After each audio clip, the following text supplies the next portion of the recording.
Makanya saya akan cerita mengenai ukiran-ukiran ini. Ini naik satu level, ini ada 6 ukiran ini. Tapi saya cerita saja dah, karena supaya cepat. Ini ceritanya adalah Maitra Kanyaka.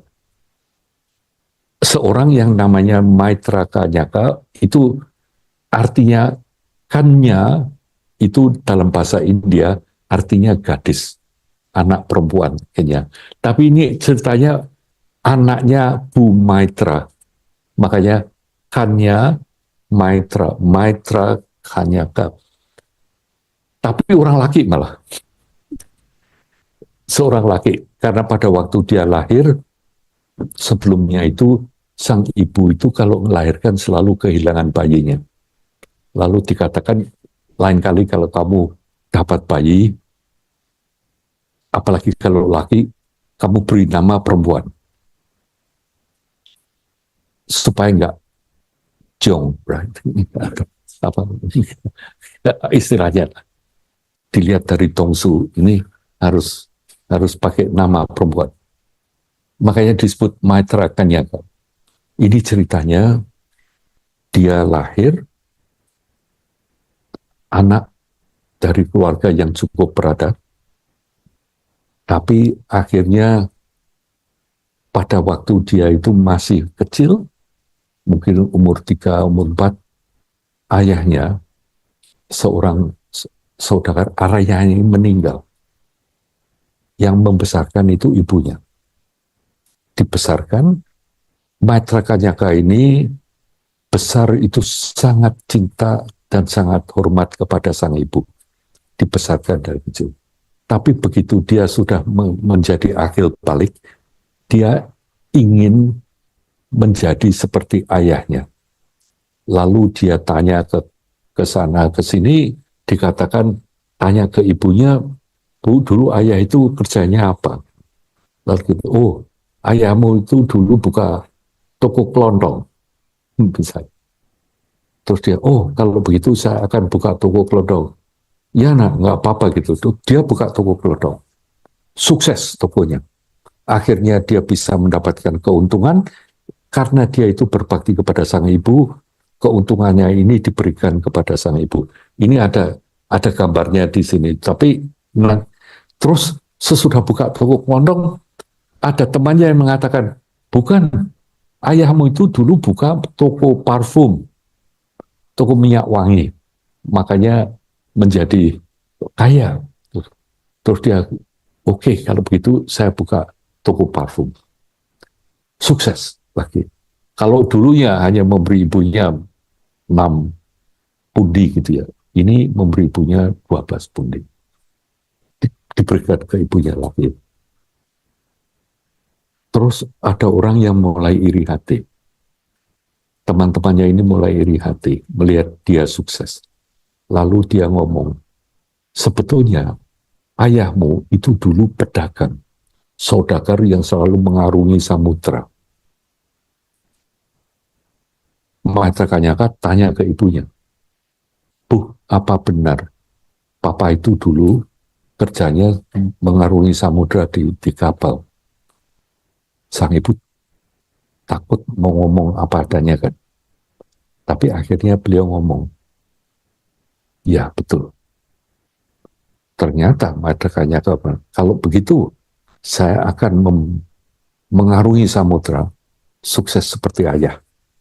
Dia mulai bikin kapal, mau bikin apa, terus sampai akhirnya dia ngomong ke ibunya, Bu, saya mau mengarungi samudra. Nah ini sang ibu ini anak satu-satunya yang sudah dibesarkan dan tahu bahayanya mengarungi samudra ini kan. Memohon ke si anak supaya jangan pergi. Ini di paling ujung kiri, di sebelah kiri ini ada gambaran sang ibu itu sampai berlutut minta ke sang anak, jangan pergi nak. Jangan sampai pergi di ujung ini. Tapi Maitra Kanyaka itu sebagai anak muda saat itu juga kilap. Dia memikirkan itu tidak peduli siapa, sang ibu ini ditebak. Ditebak, ibunya terjengkang, kepalanya kena lingkaran meja sampai berdarah di kepalanya. Tapi sang ibu ini kalau kita baca ya, kata-katanya di sutra ini menyentuh sekali. Si ibu itu minta sekali supaya jangan dia pergi. Tapi akhirnya dia memutuskan pergi. Makanya di ukiran kedua itu ada gambar kapal, dia pergi berlayar, dan ceritanya akhirnya kapal ini mendarat ke suatu daratan, dan pada waktu Maitreya Nyaka itu tidur di daratan ini, ada angin kencang sehingga kapal ini, anak buahnya semuanya akhirnya pergi, dan Maitreya Nyaka ketinggalan di pulau terpencil ini. Tapi akhirnya dia berjalan dan bertemu dengan Apsara. Ini Apsara itu seperti bidadari gitu. Ada 6 bidadari, terus welcome him untuk tinggal di sana. Tapi dia masih nggak puas. Dia masih tetap ingin menemukan tanah di mana ayahnya dulu pernah menjadi sukses, jadi pedagang besar. Terus dia tetap melanjutkan perjalanannya, terus bertemu dengan bidadari 12 dan sebagainya, dan tambah lama tambah banyak, tapi dia tetap bersikukuh ingin mencapai ketenaran seperti ayahnya. Nah, akhirnya pada suatu ketika dia menemukan seperti istana yang sudah ditinggalkan. Mulai dengan ada semak-semak berupa, dan pintunya pintu besar, pintu besi terbuka. Maitreya Nyaka ini setelah bertahun-tahun bertemu dengan para bidadari yang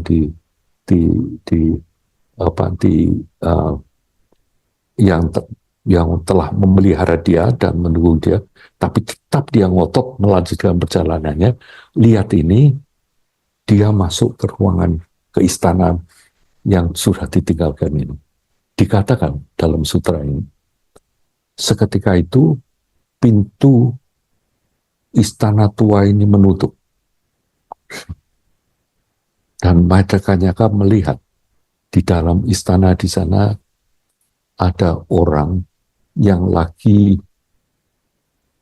mengeluh, menderita, dan di atas kepalanya ini ada cakra, ada seperti gergaji lingkaran yang memotong kepalanya. Maitreya Nyaka, maaf, siapa Anda? Lalu dia bilang, oh, saya lagi menunggu orang yang datang untuk menggantikan saya. Dia kata. Lalu dia kata, lu kenapa? Dulu saya ini berbuat kurang ajar terhadap ibu saya. Saya bertindak gegabah, hilap, sehingga melukai ibu saya di kepala.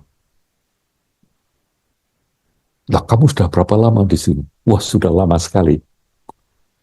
Menderita terus-menerus. Tapi katanya akan ada orang yang datang yang akan menggantikan saya. Seketika itu juga Maitreya Nyaka sadar. Dia juga berbuat sama dengan orang ini. Lalu dia duduk, seketika itu juga penuh penyesalan, dengan penuh cinta kasih terhadap sang ibu. Dan dia sangat-sangat menyesal. Dia minta maaf kepada sang ibu yang mengatakan itu, tapi dia lalu berlutut di depan orang ini, lalu dia mengatakan, jangan cuma saya, tapi semoga semua orang yang berbuat sama dengan saya, yang melukai ibu saya seperti ini, jangan sampai orang-orang itu menderita, tapi semoga penderitaan orang-orang semacam itu saya yang terima sekarang. Saya rela, saya saja yang menderita atas nama semua orang di seluruh jagat ini yang berbuat sama dengan saya. Maitreya Nyaka duduk betul-betul dalam hatinya, menangis dia. Rodanya meninggalkan orang yang di depannya, Maitreya dia menundukkan kepalanya, semoga tidak ada orang di dunia ini yang berbuat sekurang ajar saya, mengalami penderitaan seperti ini, biarkan saya yang menanggung penderitaan semua orang itu. Rodanya menangkap begini, seketika itu juga rodanya hilang.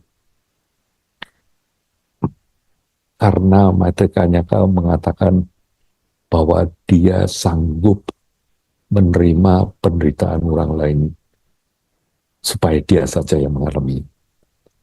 Kalau saya ingat cerita ini, saya ingat cerita mengenai Yesus, di mana disalib dan dia mengatakan, Bapa, maafkanlah mereka, karena mereka tidak tahu apa yang mereka perbuat. Hampir sama ceritanya. Tapi Maitreya kamu bagian, ini terukir di Borobudur. Ini menjadi suatu ajaran utama, yaitu dalam tema Borobudur, yaitu ternyata inti cara membuat hidup ini betul-betul bermanfaat, berarti itu adalah mengambil penderitaan orang lain, artinya compassion, welas asih, sehingga kamu yang menerimanya dan menjalankan semua ini. Jadi itikadnya yang ada, yang diajarkan di Borobudur di tingkat pertama sebetulnya. Tingkat pertama ini setelah karma wibangga, terus ada jataka dan awadana. Ini salah satu cerita dari awadana. Ini adalah cerita Maitreya ini. Nah, ini yang membuat Nusantara, yang membuat Indonesia terkenal. Ini yang membuat biku-biku muda dari India ingin datang ke Indonesia belajar tentang ini yang disebut bodhicitta. Bodhicitta ini adalah keinginan untuk menjadi lebih baik selalu supaya dia bisa berguna untuk orang lain. Ekspresi ini yaitu mengambil semua penderitaan yang lain untuk dirinya sendiri dan memberikan kebahagiaan kepada yang lain. Ini adalah trademark ajaran dari Indonesia. Ini sekarang dalam tradisi Tibet, ini yang disebut Tonglen, atau secara umum yang disebut Lojong. Lojong ini artinya budidaya, mendayakan budi. Pikiran kita latih semuanya selalu berbuat, membawa manfaat buat yang lain. Ternyata ini adalah inti membuat hidup kita ini bermakna. Jadi lanjutan dari mencapai nirwana ini dilanjutkan dengan cara hidup seperti ini di masyarakat, di keluarga, kemudian di dunia. Makanya tadi saya katakan, kalau toh Buddha Dharma ini mau disimpulkan dalam beberapa kalimat, inti dari cara hidup dalam mengikuti Buddha Dharma adalah, kalau bisa, buatlah hidup kita ini yang berguna buat yang lain. Paling tidak, jangan mencederai, jangan merugikan yang lain. Ini sebetulnya moto dari Johnny. He lives like that. Dia selalu mikir, mulai dari tahu, dari pembantu, teman, siapapun yang dia ketemu, dia selalu enteng tangan. Dimanapun kita, selalu dia ingin membantu. Dan tidak pernah dia itu ingin merugikan yang lain, tidak pernah. Dan kebiasaan untuk bisa ngomong cukup. Makanya luar biasa sekali teman kita ini, Bro John, ini betul-betul menjadi guru untuk kita semua mengatakan. Sebab itu inti yang diajarkan di Borobudur, dan itu inti dari Buddha Dharma, itu seperti itu. Jadi besok itu nanti kita akan membicarakan one more step. Dengan berbuat semacam ini, what happened? Pelan-pelan dalam hati kita yang ada adalah hanya kepekaan, hanya kepedulian, hanya welas asih, hanya care, love, compassion. guess what happened? Your life get happier and happier and happier. Tidak berarti kamu itu happy terus dalam arti sehari-hari, pasti tidak. Pasti kamu akan punya up and down. Karena jangan lupa loh, kamu punya badan ini. Kamu punya skanda ini yang namanya upadana. Dari permulaan kita sudah diperingatkan kan oleh Buddha. Selama kita masih punya seperti ini, then you do that. Tapi beda sekali. Karena dengan pengertian semacam ini, dengan di hati kita yang ada hanya kepedulian untuk yang lain, hanya ingin membawa manfaat buat yang lain, apapun yang kita kerjakan, guru, pegawai, pedagang, apapun, intinya bisa kan kita apply this one, you can do it. Ibu rumah tangga, anything, you can do this. Anything, selalu mikirkan yang lain dulu. Apa yang saya bisa berbuat yang membawa kegunaan buat yang lain. It's not hard. Cuman it's a habit. Karena ada di dalam hati yang selalu mengatakan, what's in it for me? Untuk saya, kembali lagi mengenai Atta tadi. Makanya tadi diterangkan. Ingat, tidak ada seperti itu sebetulnya. Yang ada hanya just nice feeling, nice feeling. Dan itu makanya jelas kalau kita kehilangan kita sedih, pasti ya nggak dipungkirin. But it's okay. Kalau sudah ini, then it's okay. Sebab intinya sekarang kita lihat keadaannya seperti ini, what can we do? Selalu ingin membawa kebajikan buat yang lain. Di sini sebetulnya adalah keuntungan memiliki keluarga. Sebab keluarga itu adalah kancah terbaik untuk menjalankan ini. Suami, istri, ayah, anak. Safe, karena tidak ada yang ingin melukai kan di keluarga. Tapi pelan-pelan, then you make the circle bigger. Lingkarannya kita ikutkan ponakan, ikutkan tetangga, ikutkan semua. Ini nanti yang akan membuat hidup kita ini betul-betul berguna. Dan kalau kita merasa bahwa setiap saat hidup kita ini berguna seperti ini, dengan penuh kegagalan, dengan penuh kegundaan yang kita alami, tapi intinya kita tetap menjalankan seperti ini. Apapun yang terjadi, kapanpun yang terjadi, kita akan menoleh ke belakang dan kita tidak akan memiliki penyesalan dalam hidup ini. It's okay. It's done. I've done this every day. Ini loh ajaran Buddha Dhamma. Makanya jadi stop talking and ini untuk besok. Besok ini kita akan membicarakan sesuatu yang beautiful, yaitu about our mind. Sekarang kita recap secara cepat.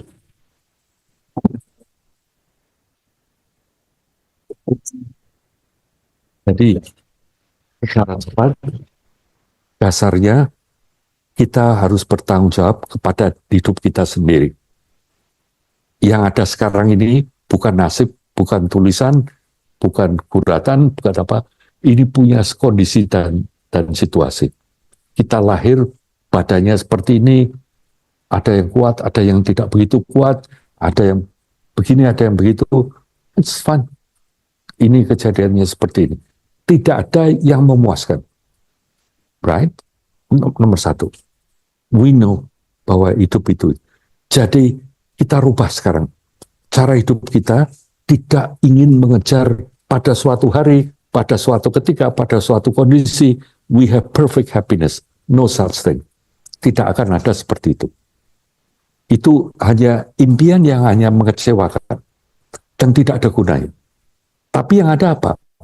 Every step itu mencoba hidup ini bermanfaat buat yang lain. Paling tidak jangan merugikan. Dengan demikian, pelan-pelan kamu dipaksakan to be happy. You are forced to be happy. Karena cara pandangmu dari kepedulian, dari welas asih, dari situ. Jadi ajaran menjadi orang baik masuk akal dalam Buddha Dharma. Nah besok kita akan membicarakan, bahkan besok kalau sempat kita akan membicarakan tentang ketuhanan itu sendiri. Betapa dekatnya kita ini dengan yang namanya Tuhan. Tapi tidak seperti yang kita bayangkan. Sebab Tuhan yang biasanya kita bayangkan itu jenggotnya putih, kan, rambutnya putih. Pantesan. Semua orang tanya dia kan. Tanya tuh. Anak mau kerja yang mana ya Tuhan? Kamu pilihkan gitu. Harus ini atau harus itu. Apa-apa. No, it's not like that. Dalam Buddha Dharma, we not that. Betapa dekatnya sebetulnya dengan apa yang kita sebut ketuhanan ini. The perfect thing yang ada ini seperti apa. Nah, semakin kita dekat dengan itu, semakin kita juga. Ini stupa yang paling besar yang ada di Borobudur paling atas. Itu menyimpulkan hal seperti ini. Mungkin saya sedikit, let's just say, kita yang relax, tapi kita pikirkan dalam 3 jam ini yang kita bicarakan hanya keinginan untuk menjadi orang yang lebih baik. Hanya membicarakan hidup yang bermanfaat. Tapi tentunya banyak orang yang ingin mengenal, mengerti mengenai hal semacam ini yang mungkin tidak berkesempatan. Orang yang kita kenal, justru orang yang membutuhkan sebetulnya. Dan dengan mengingat kebaikan Johnny dan apapun yang dia kerjakan, tentunya kita memiliki potensi positif. Hal yang seperti ini yang sebetulnya disebut berkah. Yaitu berkah dalam kehidupan, sehingga kita bisa melihat hidup ini dari sudut pandang yang bermanfaat. Banyak orang yang tidak berkesempatan. Saya kalau boleh, marilah kita semua di sini, apapun berkah yang kita terima hari ini, mari kita berikan kepada mereka-mereka yang lebih membutuhkan. Siapapun yang lebih membutuhkan, jangan ada yang kita simpan, kita berikan semuanya pada mereka, sehingga mereka itu menemukan jalan mereka masing-masing, membuat hidup ini memiliki arah, hidup ini memiliki pegangan, sehingga hidup ini kita menjadi lebih kuat, lebih tegar, dan hidup ini menjadi sesuatu yang dapat kita lihat tanpa penyesalan.